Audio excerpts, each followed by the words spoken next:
in Marda. My name is Bryon Howard, your host, and today we are very fortunate to have Julie Black with us on the show. Hello. Welcome, Julie. And Julie is from the Calgary Foundation. It's an organization that I've been following loosely for many, many years, and I'm very, very impressed with the work that the foundation does, which I'm excited to learn more about here today with Julie. So Julie, maybe just to begin with, right off the bat, what strikes you about living in Calgary? What I've always loved about living in Calgary, really two things. One is this sense of being able to get things done. I grew up in Ottawa, Ontario, and it wasn't quite like that. It wasn't quite as open at the time when I was growing up to seeing something you thought needed to be done in the community and rolling up your sleeves and getting it done. So I love that sense of Calgary, that sense of optimism and purpose, and that it's got a great community spirit. I've met so many wonderful people who are invested here as Calgarians. I have not actually met many folks from Ottawa that live in Calgary. I just have that sense. And lots from Ontario, but maybe not so much Ottawa. That's interesting. And you've been here for quite a long time. I came in 1994. And what brought you here in '94? It wasn't a booming economy. It was the mountains. My family, my father's from Edmonton originally, so we would come to Edmonton, Calgary as kids to visit our grandparents. And we came out a couple times and saw the mountains and realized I needed to live with them. But I didn't know if I was going to fall in love with the rocky foothills and the prairies. Right, exactly. Interesting. And have you always been involved in an NGO? I think that we're called an NGO, the Calgary Foundation. Yeah, that's right. Most of my career has been in the charitable sector, for sure. Yeah. That must be kind of interesting, I would think, in a city like Calgary, being in that sector, the whole thing. And what is it that you love most about Calgary? Sounds like the nature, possibly. It's really the nature, the environment here I really love, and the people, the sense of can-do. And can you tell us a little bit about the Calgary Foundation? What do you do with the foundation? What is the mission of the foundation? And I think you ask anyone of us who work at the Calgary Foundation, they'll tell you we have the best job at the foundation, but I really do. So my job title is Citizen Engagement Associate, which means I'm responsible for both the granting programs and the other kinds of programs we have that are really about building a sense of belonging. That's more or less the mission, simply put, for the Calgary Foundation as a charity ourselves. We are what's called a community foundation, which means we help donors with their philanthropic interests. So donors set up funds with us, and then we help them steward their philanthropic donations. And then we help charities connect to those opportunities for grants to do great community projects. Wow, interesting. Okay, great. And so what do some of your, customers, what do you call them, customers, what do they love most about the Calgary Foundation? My sense is that we're really interested in helping people be their full selves here in Calgary. So as donors, what are their areas of interest? What kinds of charitable activity do they want to support? Which charities? And then for charities, what's their vision for creating a Calgary where everyone belongs, where we can have a strong quality of life, great arts and culture, great environment through the charitable lens. And then we have programs like Jane's Walk, which are about people outside of money, really just about volunteer time and connecting with who we are here now, what's our history, what's our landscape, what's our future, through conversation and getting to know each other. Interesting. And that's kind of how I know the foundation mostly, is through the Jane's Walk. And so I'd like to maybe talk a little bit about that in my question following about the excitement coming up around the Jane's Walk. But just before we go there, I'd like to ask a little bit about maybe about you, Julie, Sure. Personally, and this is kind of a real estate show. What were some of your Calgary real estate decisions, and maybe how that's impacted you? For example, before the show began, you're now in your second home in Calgary that you've owned. Yeah. And maybe tell us a little bit about your first home, what year you purchased it, and maybe the second. And I'm sort of relating this to the boom-bust of economy and how that may or may not have affected you. Oh, well, I certainly started out moving here and living with friends at the beginning who really helped me get settled, and then I was a renter often in Marda. So I'm delighted to be back here and look at the streets and how they've changed in the years since I lived here. And then had a little condo in Mission for I guess about 13 years, and then was hit pretty hard by the flood, I have to say, Oh, which is is that really right? what made the decision for me to move up the hill. Oh, So okay. now I live up in Okay. Renfrew, Renfrew, Up in nice. Renfrew, Oh, yeah. good deal, up high and dry. high and dry. And you know, all of these have been wonderful neighborhoods to live in. I've enjoyed all of them for their walkability, for the nature, for the views, for the amenities, and for the people, of course. Yeah, interesting. That's great. And has the in terms of the boom and bust economy, I mean, not necessarily yourself, or but how does that affect you in maybe your work, the Calgary Foundation, or maybe your colleagues, or what do you notice about Calgary and the boom bust economy? Well, what I would love to understand better, I have to say, is sometimes it seems to me, because my interest is in people getting involved in community, and I wonder if when, you know, the things are very active in the economy, if it's harder for people to be involved in community life. Oh, Because interesting. So people are And so more whether- involved right now. Okay. It feels that way to me, but I don't, that's just a sense, but I'd love if there's any researchers out there who are looking for their master's project or PhD project, like what is the connection between community life and the economy? I'd be interested to know, because I have some theories that'd be fun to test. That is fun to even think about. It's actually not something I've thought about. But yeah, it would seem, I come from the East Coast Canada, where, you know, the economy just, you know, typically, for my entire life, it doesn't really change. I mean, it's sort of an upward bend, and like at a 1% kind of growth per year, which is not noticeable. And people, for the most part, I think, are very involved in their communities. And since I know myself, since coming to Calgary in 2003, I've been a lot less involved, and it's been a little bit caught up in our culture and our life and my business. So no, that's really It's an interesting angle on it, and as they fall in the economy, I mean, here I am doing this podcast. Like, I think that there's a lot more involvement on a slower economy. Hey, is this good for society? And maybe what it means really is that if we're still here, those of us who've come from somewhere else, it's because we're invested now, right? Right. Like we really have. It took me a while to notice that suddenly I realized, oh, I might as well buy a home because I actually live here. I'm not going back. Right. Right. This is my place now. This is where I want to have my life and my community. And then, so maybe that's part of what it is as well. Interesting. On that note, when I moved here in 2003, the economy was just fair. And we had moved from the East Coast, actually primarily for the schools for our kids, and we rented in Crescent Heights for the first year, Crescent Heights Bridgeland, the northeast sector of Crescent Heights, and my wife and I was like, I'm buying real estate. I like, this place is great, and she goes, well, I'm not sure we're staying. This is after a year, and I said, well, I'm buying real estate, and we don't have to stay. Like, we could rent it. Which turned out to be a great decision for us, of course. And within this 18 months or the second year, she was committed to staying as well. So that was kind of neat. But yeah, it takes a while to love Calgary, I think, yeah. And so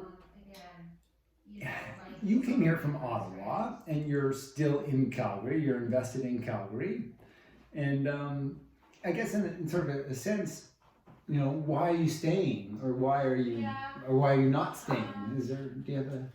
Why am I staying, or why am I not going? Yeah. Why? Yeah. I think two things. One is you just time goes by and you notice, and so the idea of ever starting over again, when you realize how much you built up, the friends, the community, the sense of place, and I really love my job. I really love my job. Yeah. Good. Okay. Great. All right. And let's get back into the foundation, Calgary Foundation. What's exciting that's coming up within the foundation? I can think of one thing, and that's originally why I thought, okay, I have to reach out to Calgary Foundation. It's the Jane's Walk, yeah?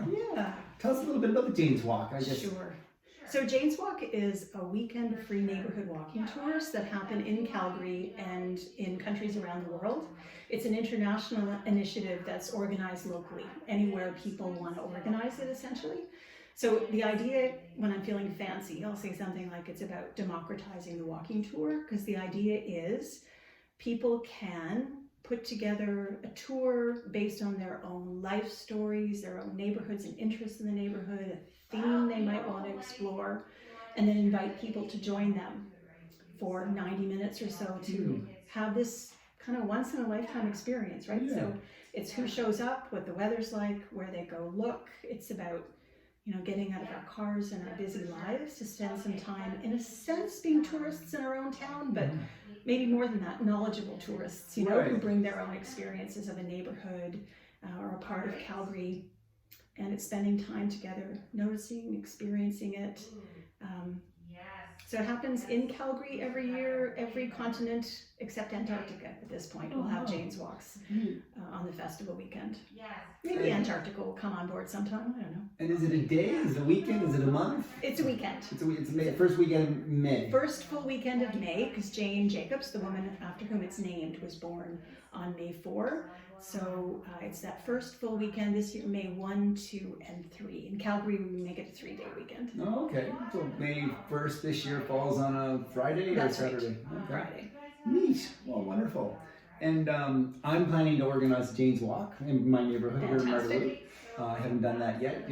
How does one do it? What do we do to register ourselves or raise our hand to say, hey, can I do this? Yeah, sure. So 2 ways. One is there is a website that the Calgary Foundation manages for Jane's Walk Calgary, and there's prompts on there to how to volunteer to be a leader, and it has guides that can even help you figure out what you need to know and information you need to provide to set up your walking tour. We'll review what people submit and do a follow-up phone call to talk with them about it, or they can just contact us directly and talk it through before they offer to volunteer. Okay, good.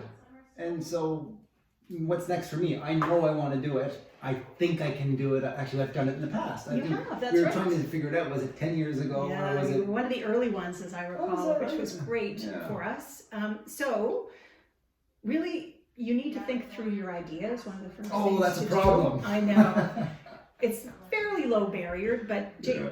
the ideal Jane's Walk is about 90 minutes long with Okay. 6 to 10 stops. It's not a fitness walk, so we ask Yeah. people to pace out their walk, more slowly. Figure out 6 or 10 places you'd want to stop that could either illustrate a theme. So maybe your Jane's Walk wants to explore, public art in your neighborhood. So figure out the locations you'd stop at to show the pieces that mean something to you. Do a bit of research about those pieces, if that was your theme.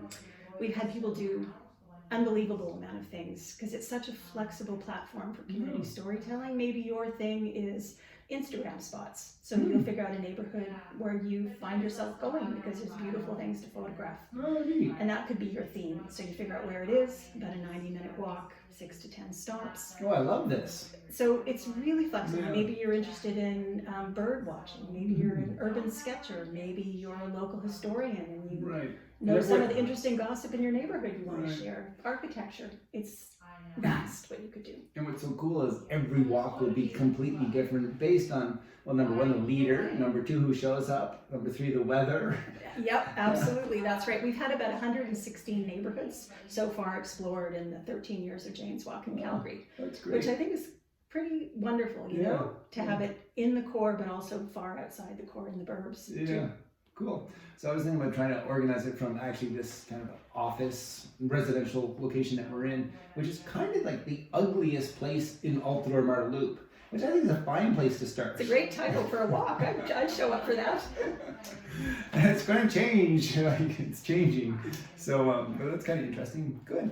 And how about, maybe let's talk about maybe the foundation a little bit again, going back. We're jumping between Julie and the foundation, but what are some of the future visions or goals of the foundation, and maybe related to that, Julie, maybe what are some of your future goals in sort of your life in Calgary? And Well, those are great questions. So the foundation, really, we're always working with donors to set up funds to explore their charitable interests. So all new donors are coming on all the time, which we're really grateful for. Charities are applying for our grant-making programs, and we're expanding those often to try to have things that are most suitable for what charities want to do. We have an annual celebration called Vital City that happens in October. We'd love to have more people come join us. They can just watch from our website or our social media. We're turning 65 this year. We're becoming seniors, Really? the Calgary Foundation, so we'll have some interesting activities coming out to watch out for Oh, people wow. who follow us. Other ways to get engaged in Calgary. I think those are the main things happening. There's for quite a us. lot happening. Yeah, it does seem like quite a lot now that you I'll try mention and include some of that in the show notes. it. Yeah, please. Thank you so much. And how about yourself, Julie? Your future goals in terms of your work with the foundation or personally? Well, the foundation, what's lovely about it is it's new all the time for me Yeah. because I'm always meeting new James Walk leaders or new community people who have an idea for something to do in their neighborhoods and communities. So every week is different for me. At the foundation, personally, I'm all about the arts right now. I'm learning to be a sketcher and a writer. Nice. Trying to have that more creative side. Oh my goodness, so I find that interesting and curious too. So how does someone like yourself, like, give yourself time? You have a job, your family, the sketching, like, do you make yourself sit down and do it X times a week or a certain time of the day? What's your process in getting that creative work done? After all these years, I finally figured out what works for me is to have an accountability group. I was thinking accountability. It makes so much sense. It does. So I have a group of friends that we meet together every 6 weeks, and we've got to produce some text. And so I couldn't do it just for me, but I can do it for them. Isn't that great? It's great. And is every 6 weeks enough? Like, should it be like every week? Like, we have it, like, is it? I could not be in your accountability group. I can't I'm produce tough. Every 6 weeks is plenty. There's plenty. And do you leave it to the last day to get the work done? Like No, I would. No, that's the surprising thing. At least not at this point. No, Good for you.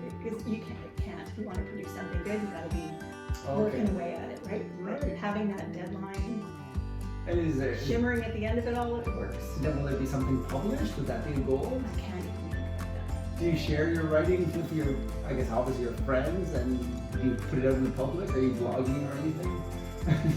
no, She's waving saying your no, she's head. saying no. No, if I had to think like that, I wouldn't be doing it. Right Oh, now, it's really? just for the joy. Just for the joy. Just for the joy. Oh, that's great. Oh, that's great. Really, really great. Good.